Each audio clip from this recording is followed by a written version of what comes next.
il s'agit d'étudier une fonction petit f définie par f de x égale racine carrée de x moins 1 plus 1. Et on commence par nous demander son domaine de définition.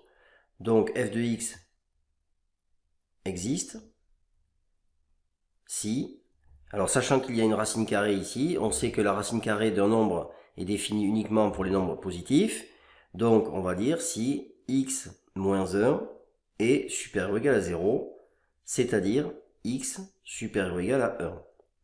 Donc ici on ne fait pas comme dans les équations et les inéquations, on ne parle pas de valeur interdite, mais on parle de valeur autorisée puisqu'on cherche le domaine de définition. Donc,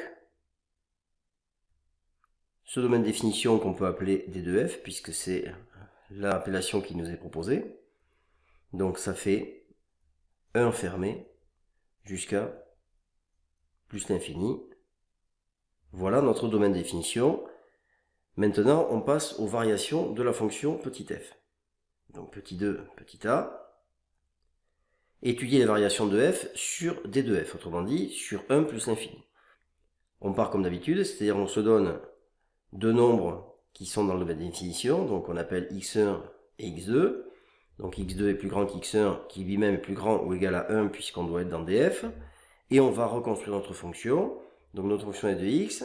On va faire x, ensuite on va ajouter moins 1, ensuite on va faire la racine carrée de tout ça, et finalement on va ajouter 1.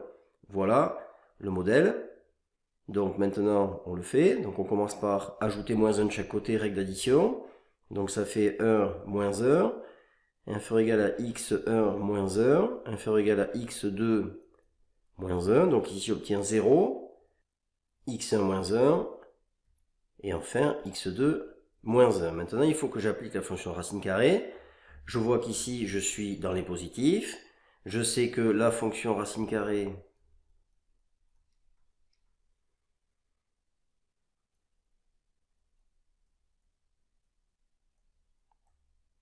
est croissante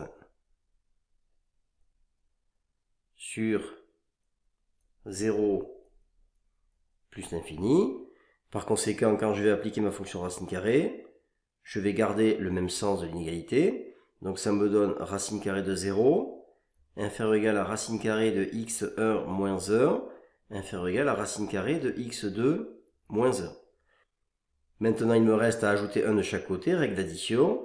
Donc ici, ça fait 0 plus 1, inférieur ou égal à racine carrée de x1 moins 1 plus 1, inférieur ou égal à racine carrée de x2 moins 1 plus 1. Et donc finalement, on obtient 1, bon, qui n'est plus utile, on peut le laisser ou l'enlever, ça n'a aucune importance. Ce qui nous intéresse, nous, c'est qu'on a f de x1 qui est plus petit ou égal à f de x2. On est parti avec x1 plus petit qu'x2. On obtient à la fin f de x1 plus petit que f de x2. Et ça signifie que la fonction petit f est croissante sur son domaine de définition, c'est-à-dire 1 plus l'infini. Donc on peut vérifier ça évidemment à la calculatrice pour être sûr qu'on ne s'est pas trompé. On va dans le menu fonction, on tape notre fonction f de x, c'est-à-dire racine carrée de x moins 1 plus 1. On trace le graphique. Alors ensuite on peut régler les axes comme d'habitude si on n'est pas content de ce qui est affiché. Donc ici on va se mettre, évidemment moins 10 ça ne nous sert à rien, on va mettre par exemple moins 1 pour les x, pour voir les axes, x max 10 pourquoi pas. Ensuite ici les y on va changer. Donc ici on va mettre de la même façon moins 1 pour voir les axes. Et ici on va aller jusqu'à 5 par exemple, ça ira très bien. Et on valide.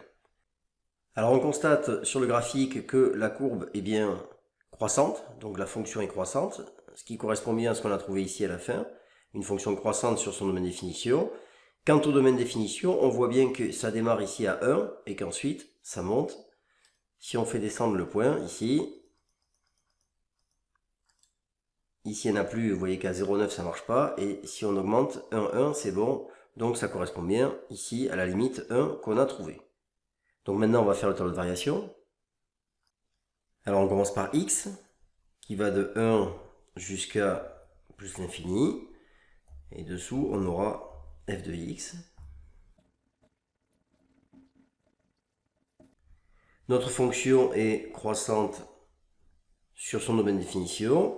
Et il nous reste à calculer f de 1 qui est égal à racine carrée